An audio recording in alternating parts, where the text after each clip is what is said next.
Okay, welcome to a conversation about how to raise some funds for the ministry God has called us to. Steve Mayers asked me to do this, and I want to warn you at the beginning here. I just don't teach methodologies on this, but because I think that's a real risk to us. Be very careful about a YWAM leader who says this is how you do it, or especially for a professional fundraiser who says this is how you do it, because unless God has led you to that, that's not the way you want to do it. So, what I'm going to talk about for the next 10 minutes has to be autobiographical. It's got to be about how God has led me, us here. And it can't be a methodology, but the principles that I'm illustrating as I talk about this apply right across the board and in all cultures. So this is a good time for me to be talking about it because I got a message this morning that a really substantial gift is coming into one of our building projects for specific ministry into other spheres than just the church, religion sphere. And it's been a very good time in the last few weeks to see other large gifts and loans come in. How's it happened? Well, I usually find myself, when I'm reporting to the team that's leading the project, I usually find myself saying a friend got in touch, or I got in touch with a friend, and they felt that they should give to this. And that's good news. And it's hard news because many, many times we are so busy running our YWAM activities, our bases, our training bases, and our programs and so on, that we don't have many friends out there. And I think my experience is that it's a rare thing for large trusts or foundations to respond to a fundraising appeal that we've given. We've had some, but very little really. I'm sure under 10% of the income that God's given us over the years. I don't feel I'm very good at fundraising. But let me tell you the story to explain that. There was a time coming towards the end of the first decade, I think, of our pioneering here, and we'd had a large training base that God had provided for us from friends who we'd met on an outreach. They had asked for a team to come and man an outreach tent for the Church of England at a big agricultural show or event or display and exhibition. And I'd never been to anything like that because they do some of that in my hometown in Colorado, but it's a bunch of cowboys roping calves and things, whereas this is gentlemen farmers. And the couple who asked us to come do this were the head of that South of England show, and we didn't know that. They just became friends. They reached out to us for friendship. They invited us to their home, and when we first acquired our country training center, the first one, Homestead Manor, it was because God spoke to them to support what we were doing. In fact, the husband of that couple had lived at Homestead Manor because he grew up in a house nearby that had burned, and it was being rebuilt over a period of a few years. And so their family bought and then resold Homestead Manor. They were a wealthy family. But it kind of set a principle for us, a methodology that has continued to this day. And the gifts that we've had and loans in the last couple of weeks have been from old friends. So how does that happen? If you're busy running your school or your team or keeping things going in your city outreach, well, I can't say anything other than you've got to pray for God to give you strategic friendships. And He will. He will. We came to a time, when I say we, it's Marti and me, and it was Barry and Kay Austin, who were the leaders pioneering with us after the first couple of years. And we felt almost imprisoned in the YWAM training property. We hardly got out. And other than this one family, we couldn't say we were close to anybody. Well, there was another minister of a church that we've been close to, and he chaired our board, but was never in a position to be any source of God's provision to us financially. So Barry and I went away for a time of a full fast, just water for a week, and then a further 4 days on just some juice, and it was tough.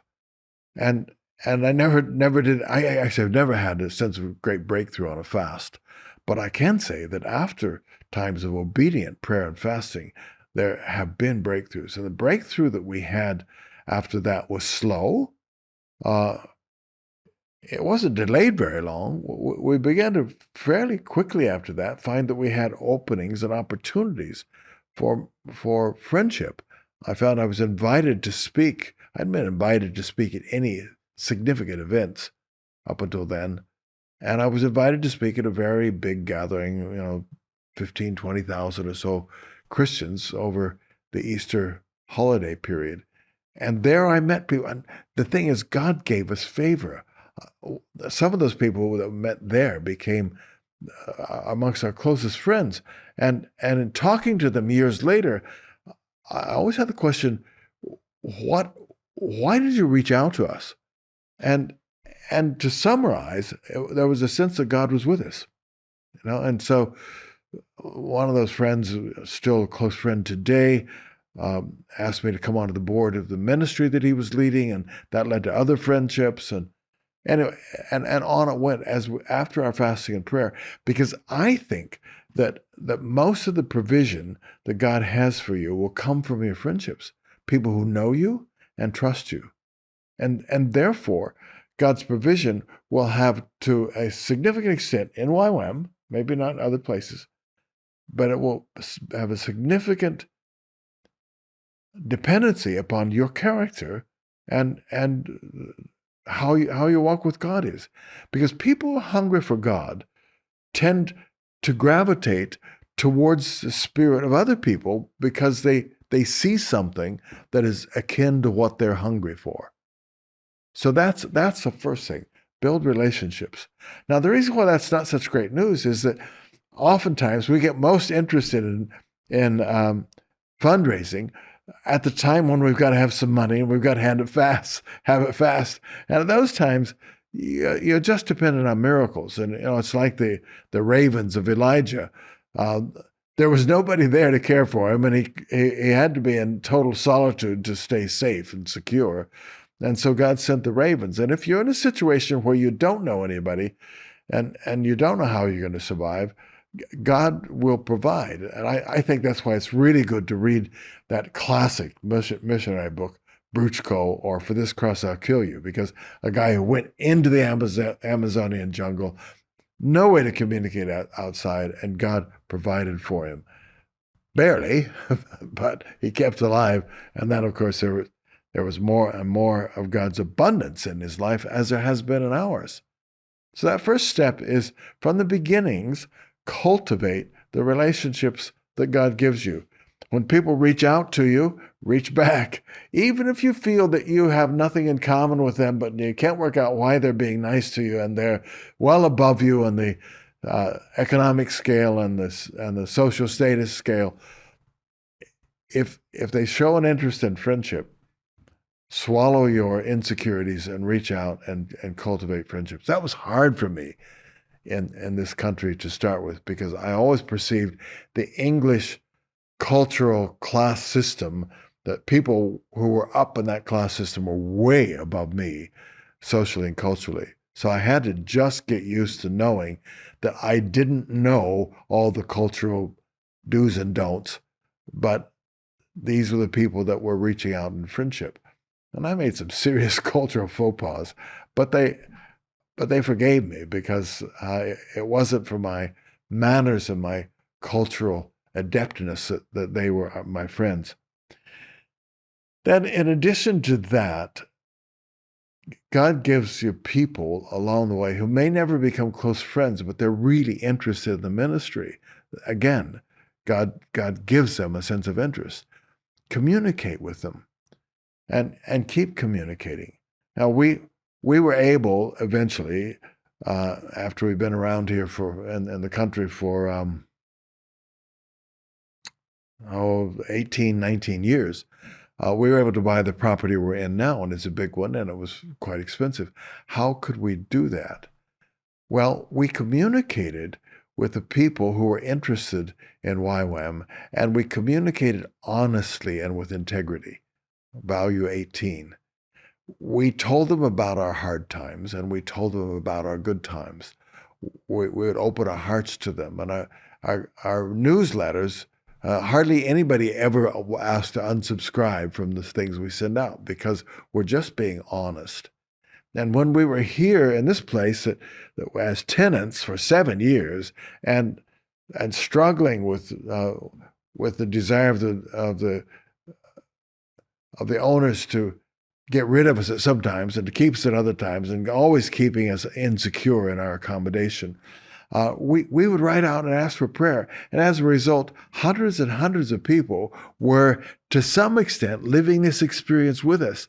And when it came time to be able to say to them, look, the owners have said we can buy it, and we can buy it as an institutional property, so it's not worth the 20 million pounds that they hope to get. It's worth much, much less.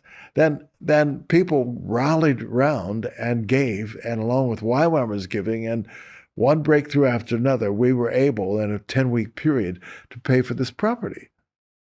Some of it was interest-free loans, but we made all the payments back as well. So communicate. Friendships, communicate. And communicate with honesty and openness. Those are just a few of the principles that we've tried to live by. Good stewardship too, by the way. You as a leader, even when God begins to really bless you, just keep an eye on your lifestyle. Don't get carried away. And for you leaders watching this, don't get involved in controlling other people's resources and finances. There are places where the finances come through a YWAM base or a YWAM leader, and the YWAM leader distributes it. That's not a good idea. And I'm not saying the YWAM leaders set that up. Sometimes it was just a necessary process for security reasons, but it's not good. We should not control other people's money. It doesn't appear that Jesus did, nor that Paul did, and we certainly should not. So good stewardship, watch how you live at a standard of living which enables you to relate to your friends and to your YWAM community. Live on a YWAM base or property if at all possible. Live in community, and that keeps us in a place where our stewardship doesn't get carried away. Oftentimes, people who are quite gifted and charismatic communicators end up with the ability to live at a higher standard than anybody around them. Be very careful about that. So those are just a few principles. I find that when I have a lot of friends, then I pray and I ask the Lord, as I did recently, Lord, is there somebody I should talk to about this? And I felt, yeah, this guy that I've known for a long time is in pastoral need. I've been communicating with him. He's struggling with his health and other issues in the family. I went to see him, and as I was on the way out, he said, this project that you've been talking about, how's it going? And I said, well, we need quite a bit of money to finish it off. And he said, would an interest-free loan help? And I said, yeah, would. And he said, I can do that. So he gave us an interest-free loan to finish off the entire project. And it's a pretty expensive one.